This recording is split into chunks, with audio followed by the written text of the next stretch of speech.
Now let's talk about dimensions. I want to give you an overview of dimensioning and how the commands work, just so you can use it for your own use. Even though we're not really teaching dimensioning in this class, you'll get that real heavy in 1103.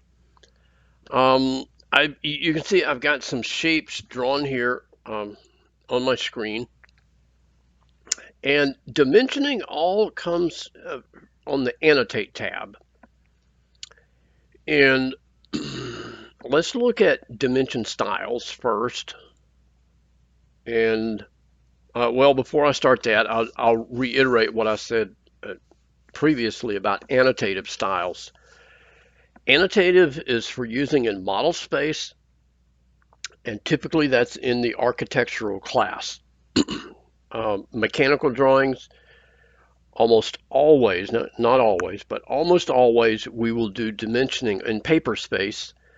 And so we'll use what we're calling the decimal dimension style. Okay.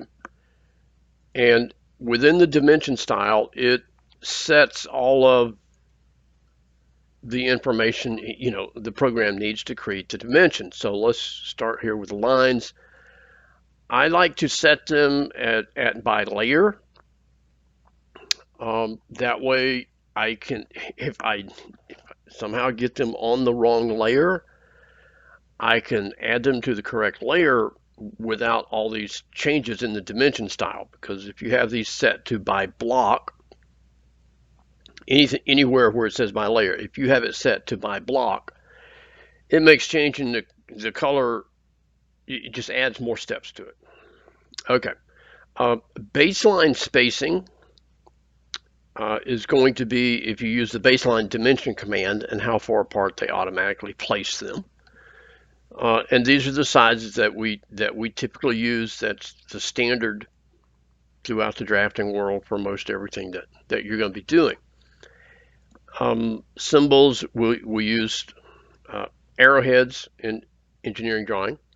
Now center marks, AutoCAD, if you turn center marks on, and I'll demonstrate this in a moment, it will add a center mark or center lines to a circle or any radius, diameter, dimension, whether it's a circle or an arc. If you have it set to none, then it will not add it automatically. The problem with it, and it's okay to add it automatically, it's just now it's on the dimension layer, not on your center layer. Just be aware of that. And this has absolutely nothing to do with the center mark or center line command, but it does have to do with the dim center command, which are you got two different things going on there. Okay. Text, you would choose your text style, same way by layer. Everything that we do is going to be horizontal. That's the standard that we use here at this school. Where you work, it may be different, but I think it much better to do everything horizontal. Fit has to do with when you have a smaller dimension, what things go in between. You look on the example up here, you've got text on the inside, but arrows on the outside. Fit and text placement is what takes care of all of that. Okay. Units are just that. The precision, change the decimal precision for all dimensions created with this dimension style. Now, we don't normally use 4-dimensional places. That's just the way I've got this template set up that I'm looking at. But you can turn on, okay, so zero suppression in imperial dimensioning, in inches, we do not show a 0 before a decimal place, which is known as a leading 0. So we would suppress that.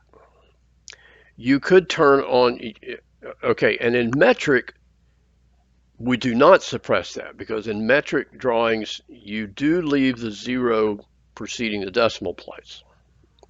Okay, just the difference between metric and imperial. To suppress trailing zeros, well, we could leave our decimal precision set at the highest decimal place that we need for our drawing, and then turn on the trailing zero suppression, and it would get rid of all those extra zeros if we don't need them. The problem being, when we start dealing with tolerances on a drawing, you need to keep the number of decimal places consistent throughout the drawing. Okay, because as you'll see as we move into some of the other classes, there might be a standard tolerance for 2 decimal place dimension and a different tolerance for a 3 decimal place dimension. Okay, and it doesn't matter if those if those digits are zeros. If it's a 2 decimal place, it's got to be 2 decimal places, even if they're zeros. Okay, so I do not turn on trailing zero suppression for the most part. Alternate units, oh yeah, and angles. Honestly, most of the time we dimension things will be no decimal places because most of our angles are going to be in whole degrees. Maybe 1 or 2 decimal places, depends on your drawing. And you can always override that in the drawing, okay, with individual dimensions, okay. It is good to have this set up if you're going to just use dimensioning to check yourself in your drawing, okay, to see if you've got some errors or things like that. So it's good to have that up a couple of times. Alternate units is if you're going to be doing dual dimensioning, which we will not in this class, we will in 1103, in which your dimension will have both inches and millimeters. Okay, that's all alternates is. And then tolerances, starting in 1103, we'll be doing some adding tolerances to our drawings. But for now, we're going to leave that turned off. Okay, so that's my dimension style for the most part that I've got. Okay, and here is where you set whatever dimension style you're using. Okay. Also right here, you have the choice of what layer to put your dimensions on. Now you could set it so that all dimensions go to the dimension layer. I have a tendency to leave it on use current. It doesn't matter either way as long as you've got it correct in what you're doing. Okay. All right, so let's start. Now, another thing. Dimensions can either be static or they can be associative. And associative means that it is tied to that particular object that you are dimensioning. And if you change the size of that object, the dimension will update.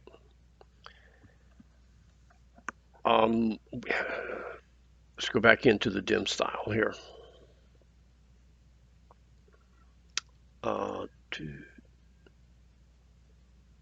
There's a checkbox in here somewhere.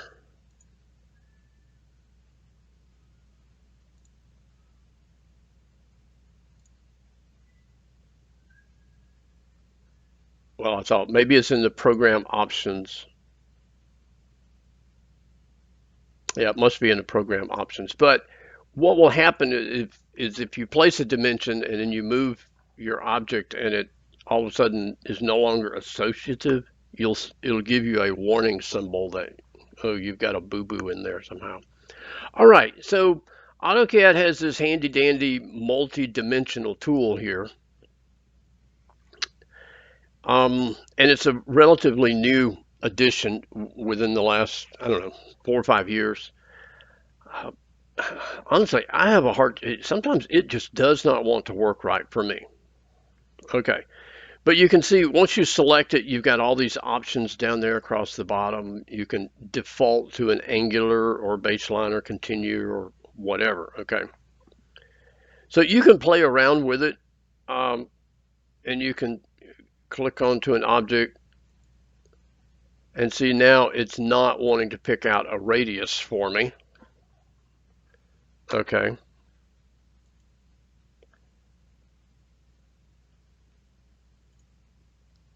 Same thing again. Um, see, it just, I find it more difficult to use that than it's worth, honestly.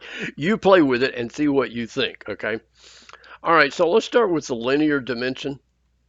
And most of the time, you're going to pick corners and then pull out. And here's a little trick for you. Once you've clicked both and you start pulling it out, if you type in on your keyboard like 0.38,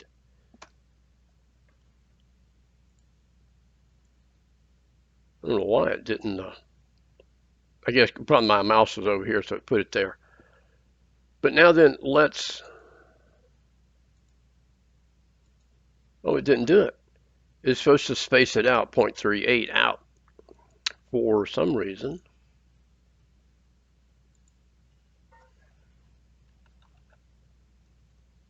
It did it that time though. Maybe because I came over straight or whatever.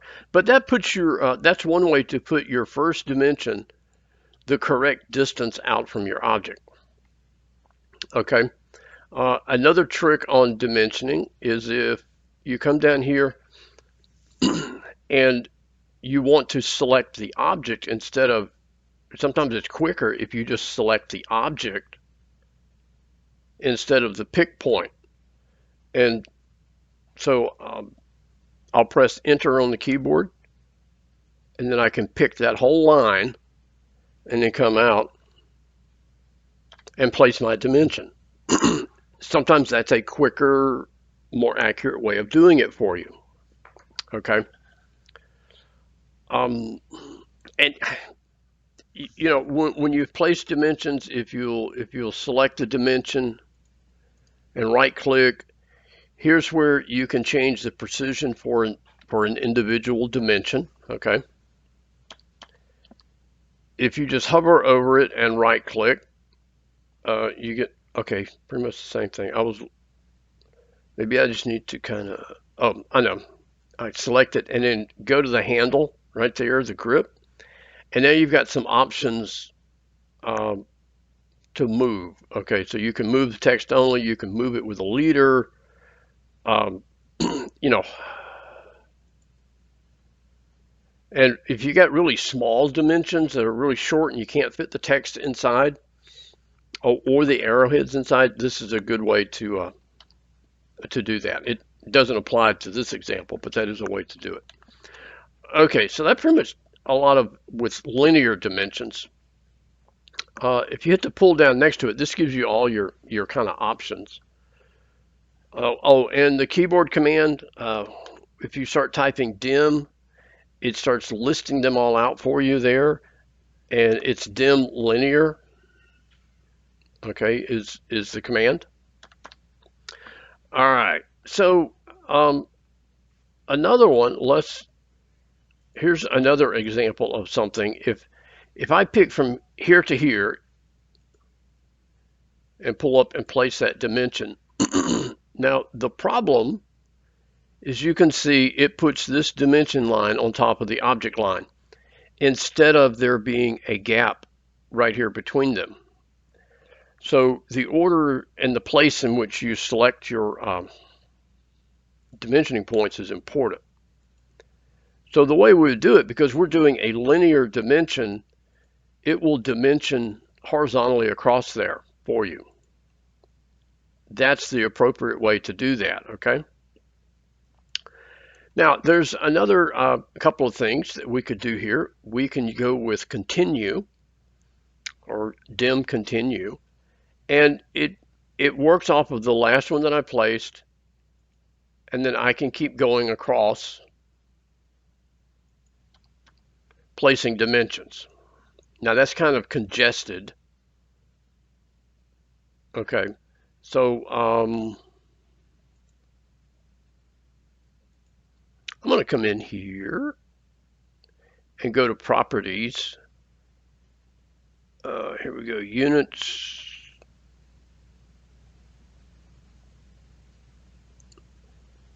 And pull my precision down to 2 decimal places. Okay, and so that's one way of doing just all of them. Okay, so that was dim continue, and it placed them all in line with the very first one that I placed. And I just had to go through and pick like individual points. I didn't have to try and pick all the points and then line them all up.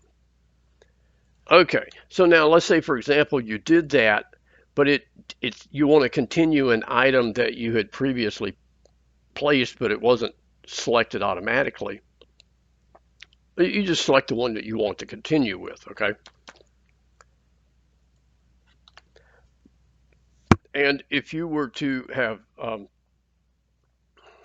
well, yeah, it works the same way as you did the other one. Now, if we were to hit the pull down on continue, we've got baseline dimensioning.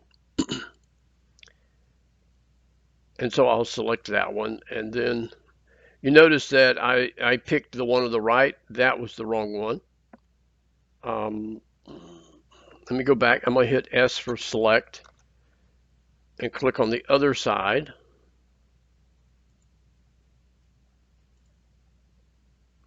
And you can see how the baseline dimension command works there. You pick the endpoints and it spaces them out based on that setting that we had in our dimension style. Okay, so angle dimensions. We come up here and we go angular, and the command for that is dim angular, D-I-M-A-N. We'll get you started. Now you pick the two sides that you want to dimension the angle of, and so we'll go with these two right here, and you can place it to the inside just like so. You can pull it here to the outside just like so, or you could go this way, or you could go this way. Okay, and it totally depends on the way the drawing is made, and I highly recommend that you follow the way, that's going to get complicated there. Okay, I highly recommend that you follow the way it is dimensioned in your problem in the textbook, because if you're working somewhere and an engineer or designer draws you a sketch and says here's how he wants it done and here's the angle that it should be, use the exact method in which he dimensioned it, because he understands what's critical and he wants that in the drawing. So while if I were to dimension it in here, technically it would still be accurate, but it's not what the designer asked for. Okay, and part of that is the way that we measure things when we're manufacturing them. Okay, so there's dim angle. Now, dimensioning arcs, and arcs are always dimensioned by radius. Now, an arc length, it's very rare that you're going to dimension something on arc length. Okay, now it does happen, and what it does is it measures the curvature of the arc. Okay. Most arcs are going to be dimensioned by radius. Sometimes it'll go to the inside, sometimes not. Okay, now you notice we got a itty bitty dot right there. Let me go back in. Let's go back in and look at our dim style. And what did we have set up? Symbols. We had it set to line. Strange. I don't know why it did not pull a central line. Maybe, I don't know. Let's go with a diameter dimension down here on the circle. Ah, that's new. Inside it does not, outside it does.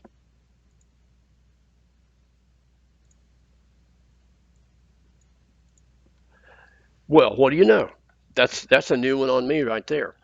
Okay, so these are the automatic center lines for an arc or a circle. And if you were to select you see it's part of the dimension. Okay. And should I need to edit those things, I could explode my dimension, but then when I do that, none of this becomes associative anymore. Okay. So let's take those out and go back and edit my dim style again. And let's change that to mark.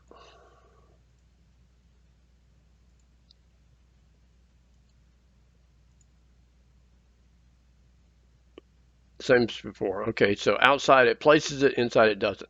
And you can see here it just gives you a little plus mark. Okay. All right. So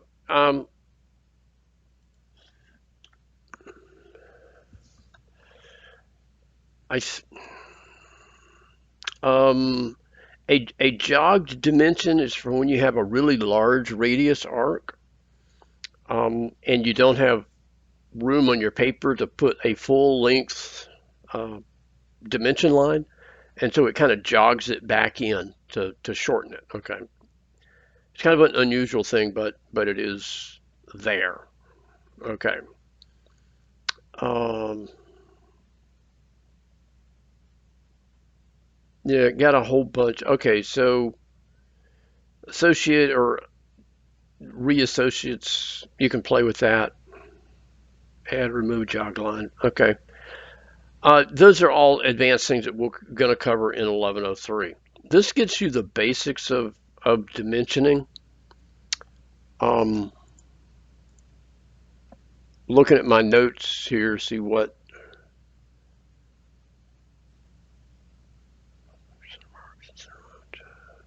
Okay, so let's talk about the center mark and center line up here. They both work the same way.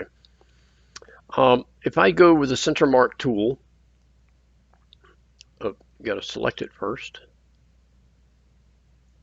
and then place it. Now, why did it come up on red? That's weird.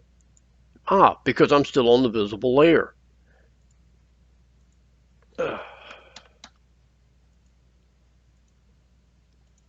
There we go. Now, with both of these tools, I probably should go ahead and change my layer while I'm over here, hey? Okay, so with both of these tools, what you get is a symbol similar to a block. And the defaults for all of these things here, what layer it goes on, the sizes of it, all of this is set in the program defaults. You can edit them here, one at a time, but they come by in defaults. And it's a program setting. It's not a template setting. So if I have my settings here, which I do set to inches, and I start working in a metric drawing and I use these tools, it will create the center mark based on 0.12 of a millimeter. Okay, so you see there is a problem with using these two tools. Now you can adjust them. You can grab the handles and lengthen that. That's it's fine. Okay. One of the problems is that sometimes you want a center mark that you can do other things with, and it depends on your drawing. Okay, and so we have a command called dim center, and what it does is it places a center mark or a center line based on your dimension style. And remember, our dimension style was set to mark. So let me go back in and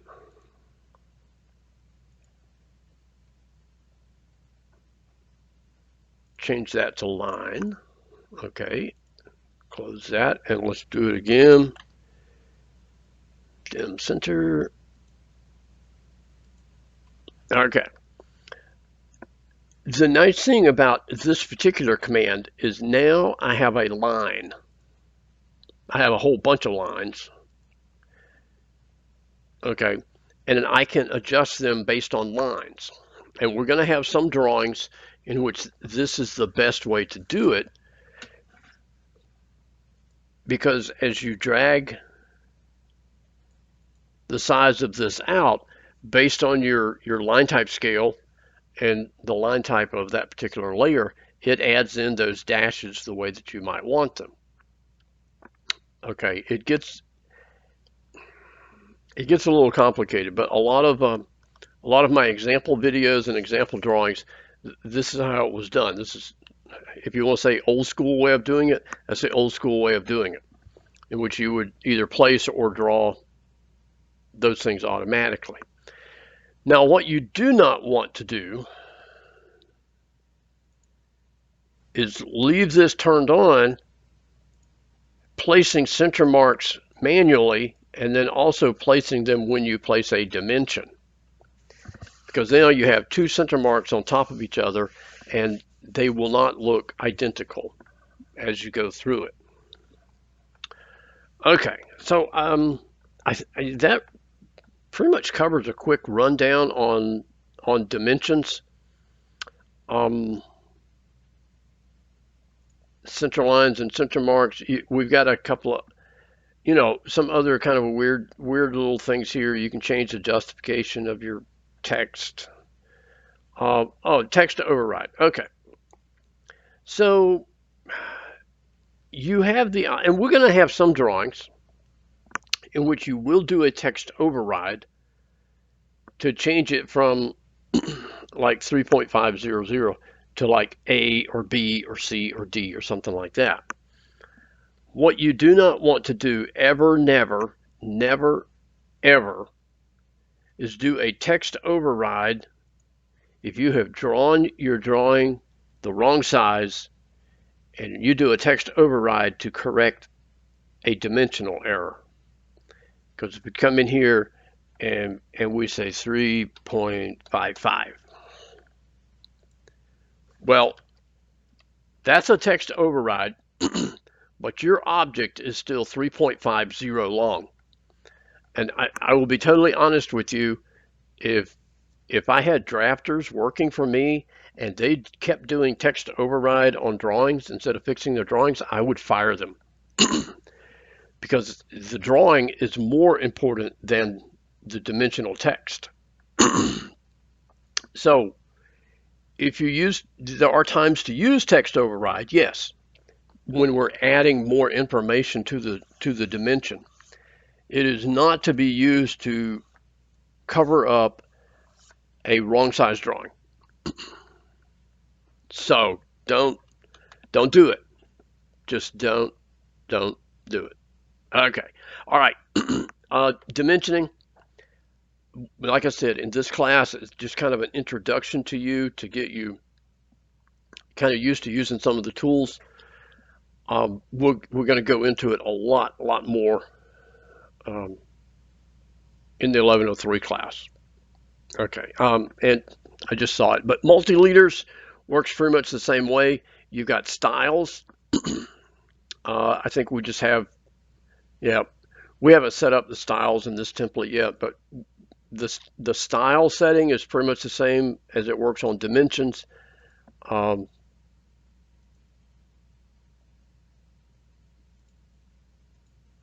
Okay.